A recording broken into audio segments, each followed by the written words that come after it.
Ангус қай елдің тұқымы? Ең оңай сұрақ қой, негізі ең оңай сұрақ. Екеуіндері беріп қойып, Разияны да кейін кешкен. Бөлек сөз ғой, қиын қимей деген. Ұтсам, қатты сөйлейтін болғам қазір.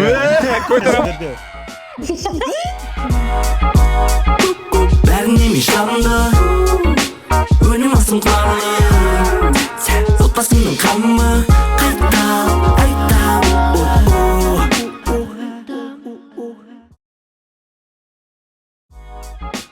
Біз Ақсеңгір ауылынан 3 отбасыны таңдап, оларға 30 қой және 2 ангус сиырын бердік. Жоба соңында қойдың санын көбейткен және сиырдың салмағын өсірген отбасы 10 миллион теңгеге ие болады. Ақсеңгір ауылы атауын қай жылы алды? Мәссаған. Ауылым алтын бесігім, яғни өздеріңіздің ауылдарыңыз жайлы. Ауылым алтын бесігім. Неге несправедливо етіп? И сондай таңдадыңдар ғой. 500-ге андай оңай сұрақ. Бізге 500-ге. Қандай сұрақ? Мен таңдаған жоқпын деші. Ауылым алтын бесігім. Сұрақ. Ақсеңгір ауылық атауын қай жылы алды? Жауап? 1959. Екі вариант. Мен бір подсказка берейін. Красавчик, подсказка, пожалуйста. Ол 2000-нан бертін қарай. Болды, ешқандай подсказка болмайды. Қалай? Менде сұрақ былай жазылып тұр. Мен сұрақты толық оқиын, я. Ақсеңгір ауылы атауын қай жылы алды? Дауыт аға өмір бойы Ақсеңгірде 48 жыл бойы уже сүріп жүр.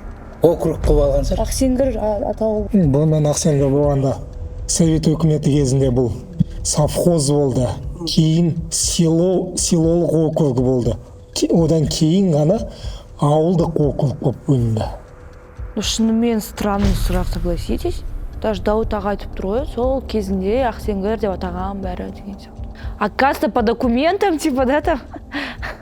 Жоқ, бірақ Ақсеңгір атауы деп қашан берілді деген сұрақ болып тұр ғой. Бұл жерде басқаша берілді. Жоқ, бұл жерде Ақсеңгір ауылы атауы деп тұр. Дұрыс қой, ауылдық округ қой.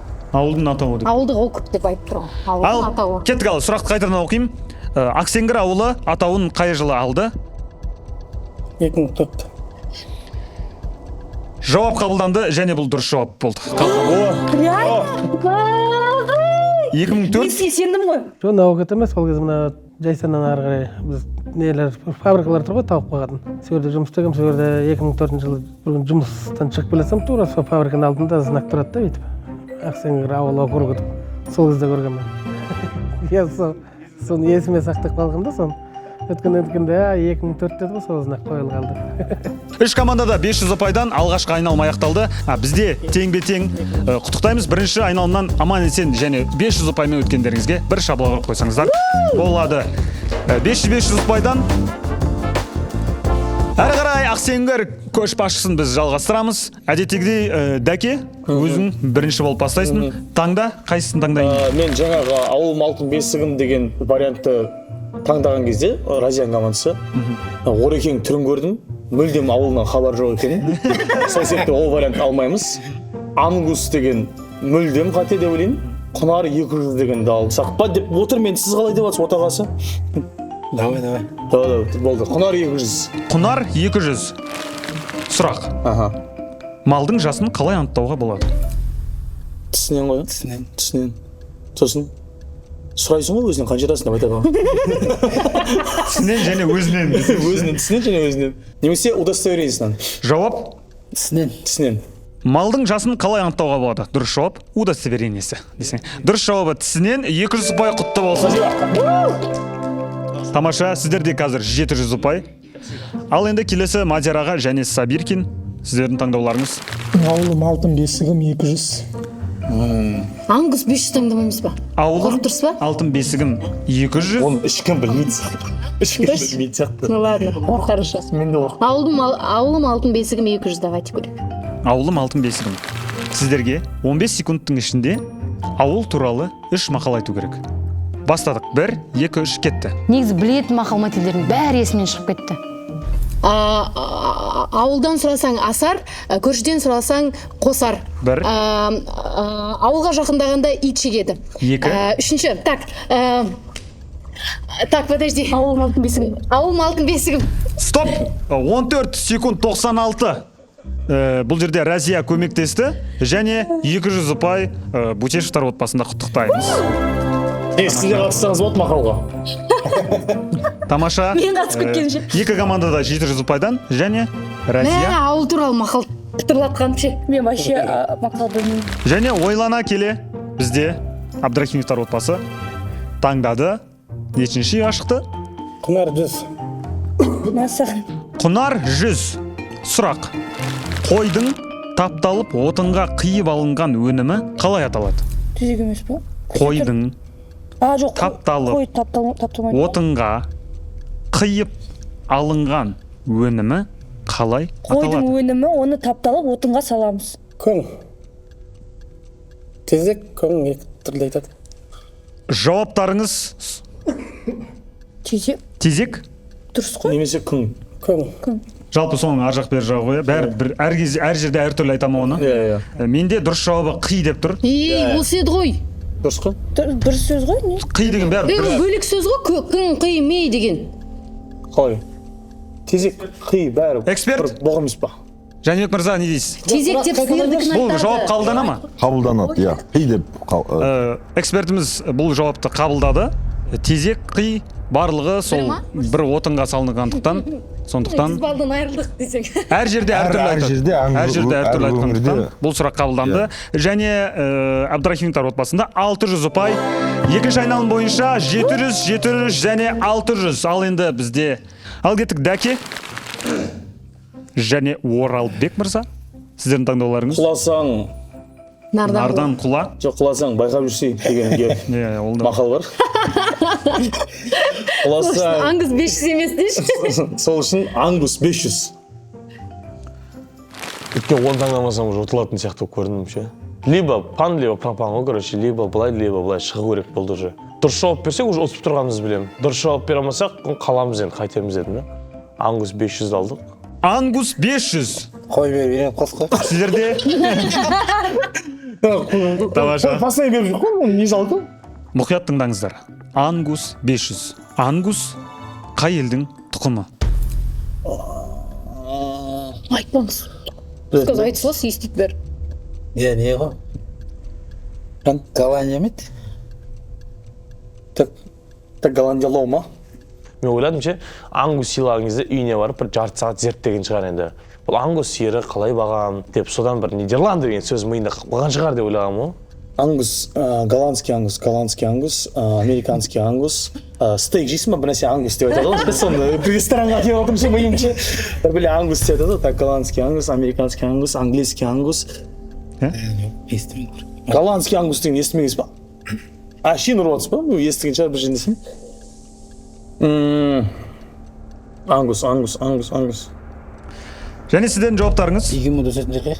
Бегемот өсетін жақ? Бегемот өсетін жақта. Туыстары бегемот. Онда емес. Мен ағама қосыламын, Голландия деген естігенмін ес бір жерден. Сол үшін голландский ангус деп айтқым келіп тұр. Иә, дұрыс па? Жауап қабылданды. Жауаптарыңыз Голландия. Ал енді дұрыс жауапты оқимын. Ей, досы, бізден сұрамайсың ба не? Ойбай. Так, жауаптарыңыз қате. Сөйтем көкем ұрып жібере сапты вообще. Бывший Нидерландтан ба білмеймін. Да? Өкінішке орай Голландия дұрыс емес. Біз жауап берейік. Иә, бірінші болып қол көтерген Мадияр аға. Канада дейді. Дұрыс қосы. Уже бізге дұрыс емес болған соң басқалар бір нәрсе айтса да уже солардікі дұрыс болып көрді еді. Сәл ойланып, уайымдап тұрасың ғой. Бұл жауапта өкінішке орай дұрыс емес. Және сіздерде бір мүмкіндік бар. Может, Испания, я не знаю, ондай емес. Ақылдаса отырып бір жауапты айтсаңыздар. Екі команда жауап бере алмайды. Енді сіздерде бір мүмкіндік бар. Есентай кеп айтып жатыр, мынау нечестно ғой, браттан қарасыш. Келіп үндемей тұрғаннан қарасыш. Я первый раз үндемедім, Есентай. Просто андай бар ғой. Не подсказывай, братан. Там такое. Разия сондай қойшы айналан, площадка Разияны Есентайды алып келді қойшы айналан. Есентай не жерде тұрды, интернет ашып отқан көрдім. А мен бәрім ондай өзім жауап бере алған кезде мен любой нәрсені қырағы қараймын, короче. Айналама сөйтіп телефон ашқан көремін, бүйтіп айналып келе жатты, бір нәрсе айтайын деп. Бүйтіп жатыр. Есентай дегенім деп бүйтіп бұрылып сол жерде қырылдым ғой.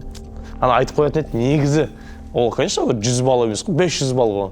Нет, не говори. Испанияда нелер болды как называется Жауаптарыңыз? может білмеймін солай логически ойладым может быть білмеймін Голландия қате болды, Канада қате болды. Сіздердің жауаптарыңыз? Подождите. Бір?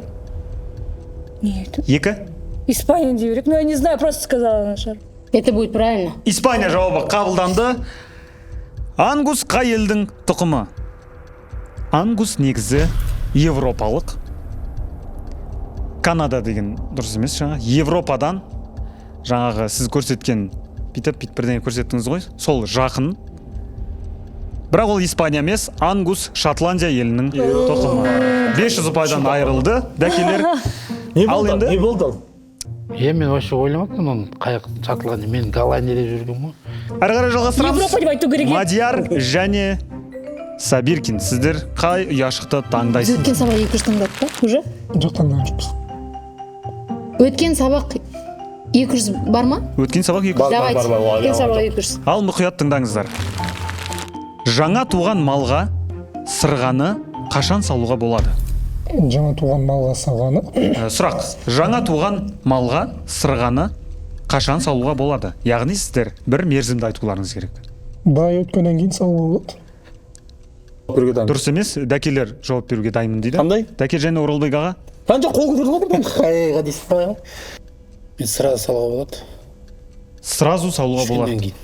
Ну сразу берсе туылғаннан кейін бірден салуға болады. бір айға дейін деп айтайық та.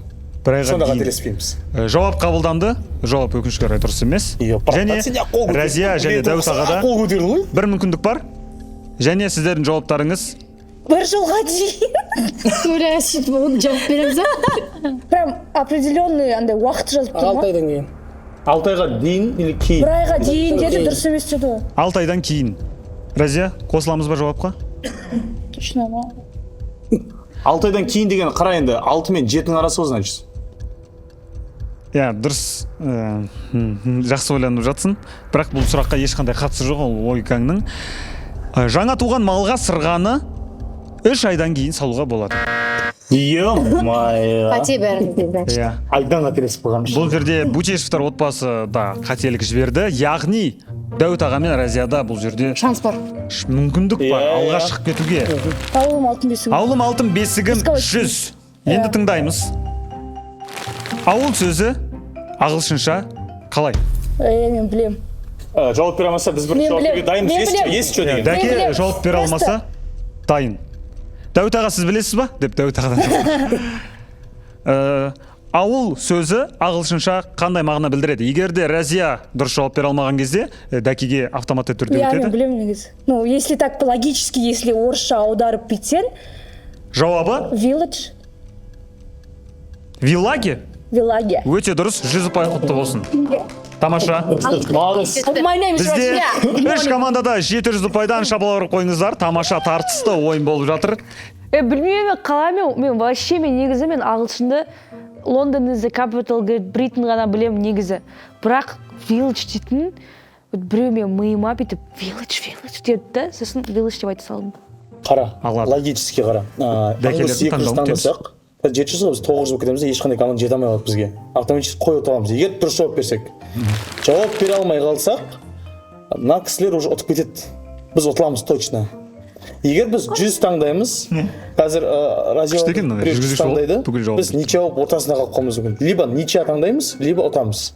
Өткен сабақ 100 таңдасақ, точно ұтатынын біліп тұрмын мен. Көшманда сондай ғой.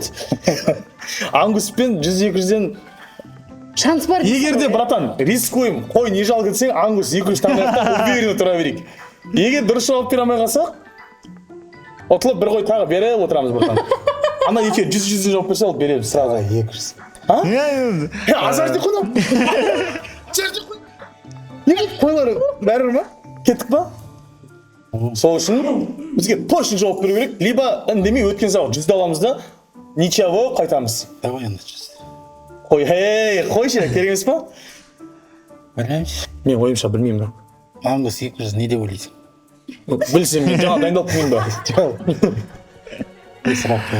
Ангус туралы өтті, Ангус. Соңғы және нақты шешімдеріңіз. Өткен сабақ Өткен сабақ мына кісілер жауап бере алмаса, соған 45 саламын. Болды. Өткен сабақ 100.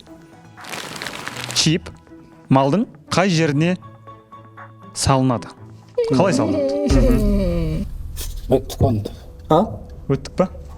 Білесіз ба, мен айта берейін ба? Айта бер, айта берсің, көрдің. Сіз көрген жоқсыз ба не? Сен айта берсің. Жоқ, сіз айтылса или екеуміз Мал осы команда ұнап тұр. шығарамыз. Малдың мына жеріне, не айтады, иығына ма, мына жеріне ма, желкесіне ма, қай жері? Иә, сондай иығы жағына, ет пен терінің арасына салынады. Иә. Сол ғой, дұрыс қой, екеуміз жауабымыз бір ғой. Иә, сол. Жауабымыз осы. Жауап қабылданды. Бұл жауап өкінішке орай екі команда өкінішке орай дұрыс. Құтты болсын сіздерге. 100 ұпай, 800 ұпаймен қазір Боспаевтар отбасы алдыға шықты. Ну, алып кете аламыз еще. Давай. Жауапқа азат қылып кеткенсің. Тамаша. Енді бізде екі ұяшық қалды. Давай. Шешуші екі ұяшық. Қандай Ангус? Ангус 100 және Ангус 200. Ангус 200 көрейік, иә? 200 көрейік. Риск. Құласаң нардан құла деп тұрсыздар ма? Енді все равно 100-200 какая разница? Так. Сұрақ. Ангус 200. Қазақтың мүйізі шықпайтын сиыры. Әпіркелді, амағамыз дұрыс болды, әпіркелді, осы дұрыс болды. Мүйізі шықпайтын сиыр, иә? Иә. Басқа командалар қолдарыңызды көтерсеңіздер, мен Разиялар, егер де жауап бере алмасаңыздар. Қазақтың мүйізі шықпайтын сиыры дейсің ба? Сұрақты қайталап оқимын. Қазақтың мүйізі шықпайтын сиыры.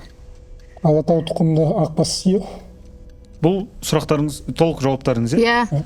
Жауап қабылданды, және ол жауап өкінішке орай дұрыс емес. Жауап беру құқығы бізде Разия және Дәуіт ағаға. Қызыл қасқа ақбас дейді. Өкінішке орай бұл жауапта дұрыс емес. Онда біз жауап береміз. Дәкемен. Давай, Жан, ойлаңшы. Миыңды қойшы. Оралбек ағаға. Да, қарасай бұрдан келіп тұр ғой, біз егер осыған жауап беруге сәл ақ Негізі ғой дейді аға. Ау? Осыған неше берді? Ол емес па не? Жанбек аға. Жауап бар ғой. Қазақтың қандай сиырында мүйіз шықпайды, иә? Тоқал сиыр. Қазақтың мүйізі шықпайтын сиыр. Қазақтың мүйіз шықпайтын сиыр. Мен білем. Ене десең сондай жауап бермейтін болса. Тоқал сиыр. Иә, сол. Қыз сиыр. Жоқ, біз жауап берсек бола ма? Болды. Жоқ, біз жауап береміз ғой, шанс бізде. Иә, дәке сендерде. Тоқал сиыр. Жауап қабылданды және жауап дұрыс. 200 ұпай құтты болсын. Дұрыс па? Иә. Спасибо. Спасибо. Бұл жерде жауап беру құқығы дәкелерде еді ғой. Раунд. Мен, былай қараңыздар, мен Сабиркинмен мен бәріңізге түсіндіре кетейін. Нечестно болып қалады бәрі. Мен жаман болмаймын бұл жерде. Қараңыздар, мен барлығын біздің көрермендер көріп отыр. Сабиркин мен Мадияраға дұрыс жауап бермеген кезде мен Разиялар деп айттым. Разиялар жауап берді. Оларды дұрыс емес дедім. Сосын дәкелер жауап береді дедім. Дәкелердің жауабын күтіп тұрған кезде Сабиркиндер жауапты айтты да, бірақ мен ол жауапты дұрыс емес деп реакция берген жоқпын әдейі. Бірақ бұл жерде дәке өзінің тез шапшаңдығын қолданып жауапты берді. Оны правилада айту керек. Егер де сендер жауап берсеңдер, ол саналмайды. Еще айтқан жауапты олар айтса деп айту керек еді. Жоқ, енді логикалық түрде мен айтып салдым. По идее, мен правпын негізі сол ситуацияда. Басында андай нечестно көрінді маған. Болмайды ғой ол, дәке оның жауабын білмеді ғой, оны Мадияраға айтты ғой деген менде енді не болды, ой болды. Мынау сұрақтарының несі жауабын дұрыс емес деп есептеймін, потому что бізде Мадиярағадан тоқал сиыр деп, ол любой мүйізі жоқ сиырдың бәрін айтады. Мысалы, Ангуста да тоқал сиырға жатады. Ол қазақтың тұқымы емес. Қазақтың тұқымы деп сұрап тұрсың ғой. Вот. Так, бұл сұрақ, бұл наразылықтың барлығы ұйымдастырушыларға. Бірақ ауылым алтын бесігімдері сондай болған кезде, мысалы, үндемей сұрақтың жауабын қабылдадық қой. Сол үшін мен ойлаймын, жауап менің кезегімде болған кезде, мен кішкене өзімнің шустрилығым арқасында жауап беруге құқығым болғанның арқасында. Мен кезегім ойланып тұрған едім, мына көкем тұрды да бір нәрсе айта салды. Хотя олардың құқығы жоқ еді бір нәрсе айтуға. Айтты. Мен миымда вариант жоқ. Мен уақыт ұзып тұрмын. Bir нәрсе айтып қаламау деп тұрған ғой. Тоқал сиыр да болмайды бір нәрсе. Тоқал сиыр деді. Тоқал сиыр дедім. Дұрыс деді. Дұрыс қой менікі енді. Менің кезегім ғой. По факту үйді басып тұрмын ғой. Бұл жерде енді сұрақ дұрыс емес деп тұр ғой, иә? Енді бірақ бағана сол сұраққа сіз тоқал сиыр деп жауап берген кезде біз оны қабылдап әрі қарай кететін едік. Негізінде сіздер жауап берсеңіздер. Просто сіздер нақсілер жауап беріп жүргеніне сәл андай. Дұрыс емес сұрақ. Бізде жауап беретін эксперттер бар екен. Тоқал сиыр деп айтпадыңыз. Во-первых, бұл сайыс быстрый, ловкий болу керек. Во-вторых, неге ондай? Неге сен ондай арам боласың? Неге? Во-вторых, осылай. Иә, сұрақ негізі дұрыс емес болып тұр. жоқ, мысалы жаңа Ақсеңгір ауылдық округ бір нәрсе болды деген сұрақ болды мысалы, ең бірінші сұрақ ше. Ол да сұрақ по идее формулировкасы дұрыс емес қой. Сұрақтың ол дұрыс емес болды мысалы, бірақ мүмкіндік берді, жауап қабылданды. Енді нәрседе сұрақ дұрыс емес болды ғой. негізі ол жауап қабылданғаны дұрыс болды, бірақ біздің бақытымызға орай ол сұрақтың өзі некорректный болып шықты да, сұрақты ауыстырды, из этого ол жауап қабылданбады дәкелерге. Мына жерде сұрақ тоже дұрыс емес болды, маған мүмкіндік келді, мен жауап беріп тұрмын. Неге маған бермейсіңдер? Неге мен итті қысқанып тұрсыңдар мен? Бұл жерде мынандай нәрсе жақсы конфликт болып жатыр. Мен бір нәрсе айтып кетейін.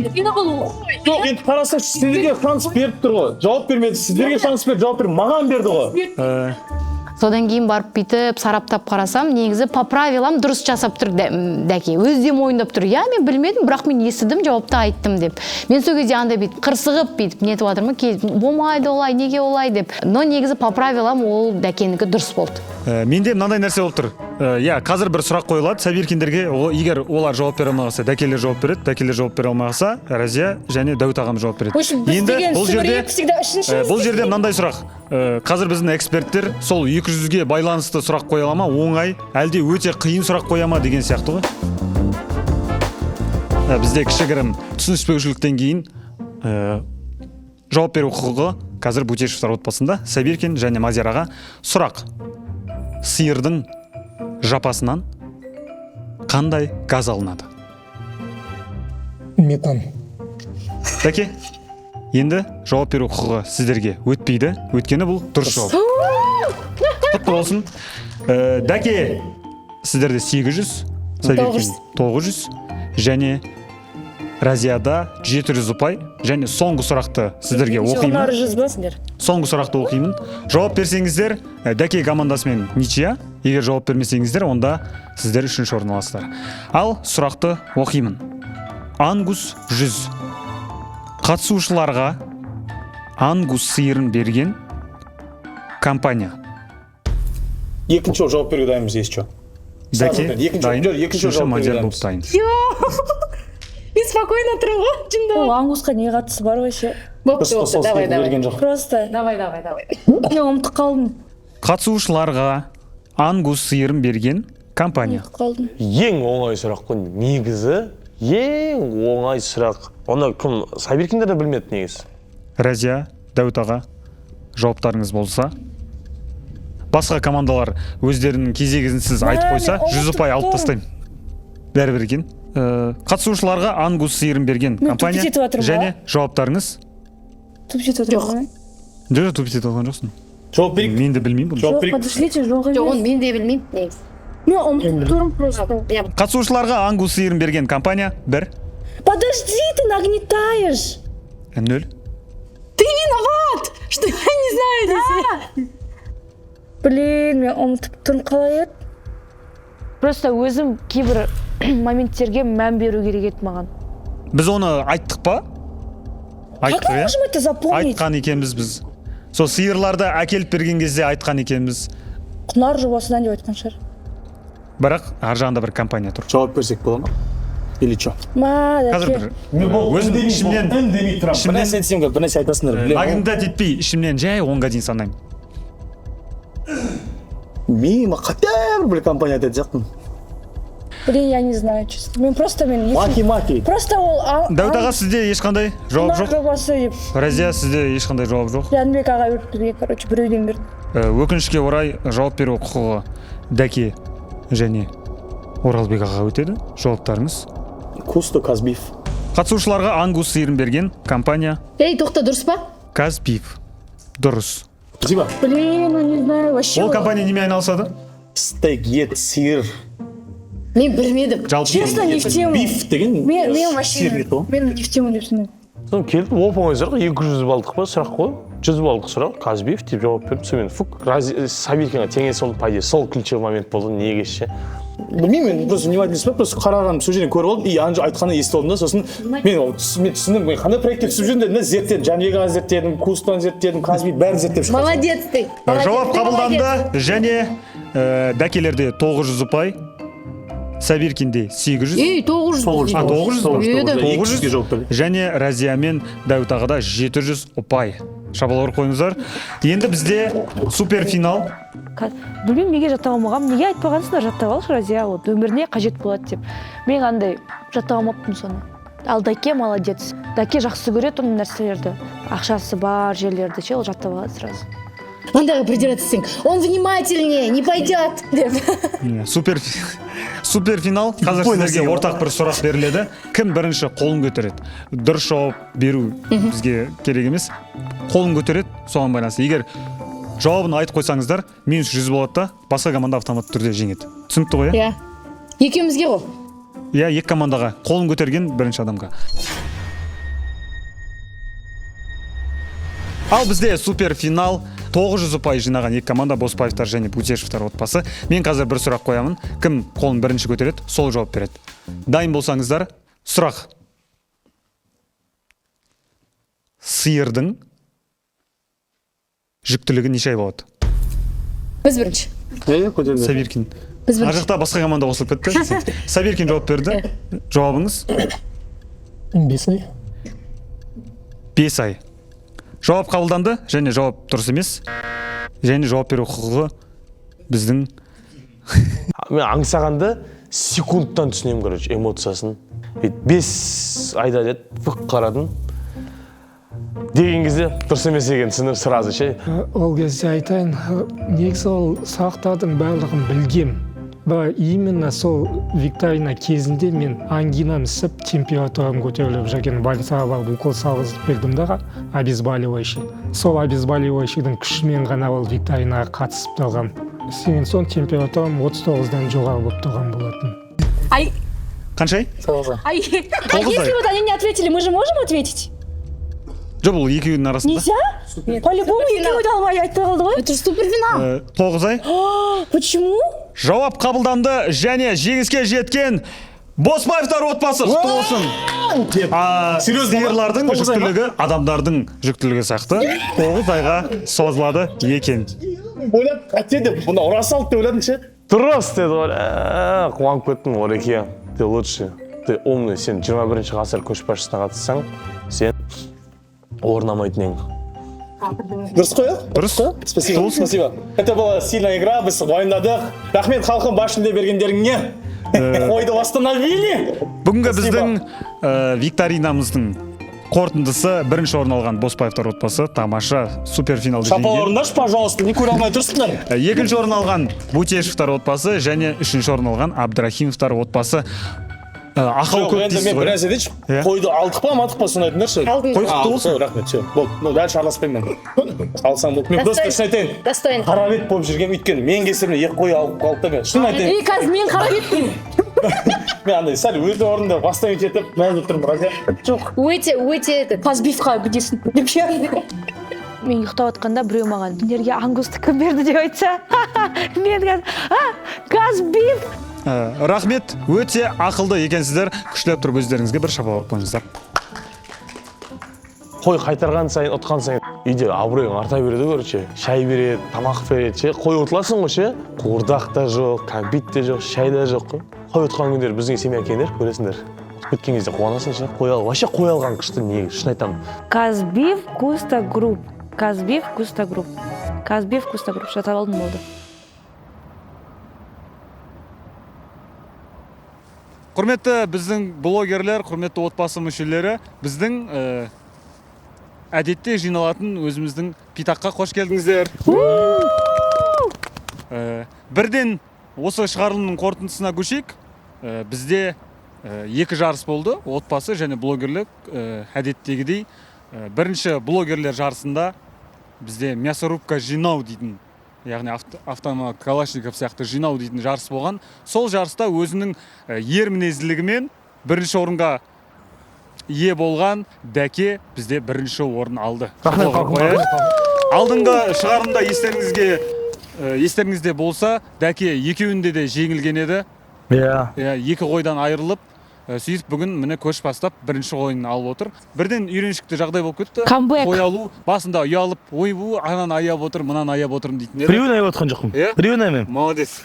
Ексімен екеуін аяп отқан жоқпын. Ән тамаша. Жауыздығым оянды. Сіздерде жауап Не себептеші? Не себеп? Алдыңғы екі конкурс ұтылған кезде дәкеден деп ұялмай айтты ғой екеуі де. Үшінші орын алдың ғой енді. Иә. Екеуінде де үшінші орын алдың ғой. Қатыгезмін. Ұтсам қатты сөйлейтін болғам қазір. Көтере алмайтын болған. Көтере алмаймын мен жеңісті. Даже жан. Екінші орын Сабиркин, үшінші орын Разия алды. Онда біз сол басында өзіміз справедливый болсын деп солай келіскенбіз. Әрі қарай солай ғана келістік қой, иә? Солай келіскен. Біз бұны үшеуміз вдруг ертеңнің ортасында ұрысып қырылып қалсақ бар ма? Екінші орыннан да қой мүмкін. Вдруг. Тамаша, иә. Бірақ осы жолы Разия ұтылды, енді содан алам үшінші орын алғаны. Разия, бір қойың. Сен оны құртпашы. Бар ма айналайын бір қойың? Бар ма? Отыр. Не айтарым білмеймін осы. Ана конкурстан жеңілген кім? Қожа деген сияқты дәке. Бір қой кетті ше, может келесі түсірген кезде айтады шығарсам, мына конкурстан тағы жеңілген дәке, тағы қора деп көзінен жас шығып қайтты ғой көзім мүлде. Мені бүгін үйден қуатын күн. Не дейді? Бүгін Разия дәке болатын күн. Екінші жарыс бізде отбасылық жарыс, ол кезде біздің блогерлер де қатысты оған. Викторина, яғни сұрақ-жауап жарысы болған. Сол жарыста супер финалда деп айтайық, иә, бірінші орынға жеңіске жеткен, алдыңғы шығарылымдағы өзінің есесін қайтарған Дәке және Оралбек ағамыз бірінші орын алды. Мен айтайын, ол жарыста мен атсалысқан жерім бір 10% шығар. Таңдалған сұрақтарға дұрыс жауап беріп отқан Орекең болды, осы кісі алды. Және соңғы ең маңызды сұраққа да жауап берген Орекеңнің өзі еді. Құтты болсын. Құтты болсын. Андай, қараса, не деген скромный деймін да, не деген скромность та. Неме отыр ғой, осы тұрғанда нантабар 50 мың теңге өтіп отыр ғой мысалы. 50 мың теңгесі бір қой қазір. Сабиркин екінші орын алды, шабыл ұрып қойыңыздар, Мадияр аға екеуі. Және өкінішке орай үшінші орын алған бізде Разия және Дәуіт ағамыз. Можно мне чай с сахаром или с моими слезами дейтін бар еді? Алдыңғы шығарылымдағы Дәкенің күйін кешті. Дәке алдыңғы шығарылымда жіберген есеңді қайтардым. Құтты болсын. Қазір 30 болып тұр ғой? Толыққанды болды ма? 30 болып тұр. Мен осы күйді де кешкем. Екеуіндері екінші орнына отқан кезім болған, не жерде отқан кезде. Екеуіндері беріп қойып, Разияның да күйін кешкем. Бірақ мына күй вообще кайф екен. Болды, осы күй алма кезек барлығыңызға да бұйырсын. Ал біздің отымыз өше бастады, бірақ үмітіміз әлі өшкен жоқ. Қатты сөйлейтін болған, Құрметті біздің сүйікті көрермендер, қай отбасыға жанкүйерсіздер, міндетті түрде төменге жазып кетіңіздер.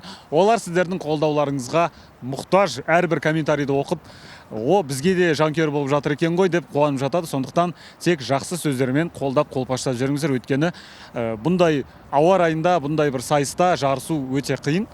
Сондықтан келесі шығарылымдарда барлығыңызға сәттілік, аман есен жылы жерге питагымызды ауыстырайық деген ниетіміз бар. Аман сау болыңыздар, құрметті көрермендер. Келесі шығарылымда кездескенше лайк басыңыздар, комментарий жазыңыздар, каналға тіркеліңіздер. Біз сіздерді жақсы көреміз. Үй іші жанға, ал сырты малға толы болсын. Аман сау болыңыздар. Бұл Құнар Плюс жобасы сіздердің сүйікті жүргізушілеріңіз аңсаған және біздің сүйікті отбасыларымыз. Аман сау болыңыздар. Ауылдың жастары қалада бастады. Жоқ, бүйтіп айтмайды еще. Бүйтіп айтады. Ол таза телевидение болып тұр біздің Сабиркин. Ол тамаша. Менің ар жағында бүйтіп ауылдың адамдары тұрады бүйтіп.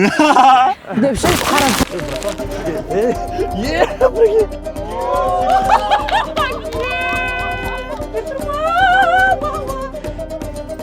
Lan қалай бағып жүрсің бе?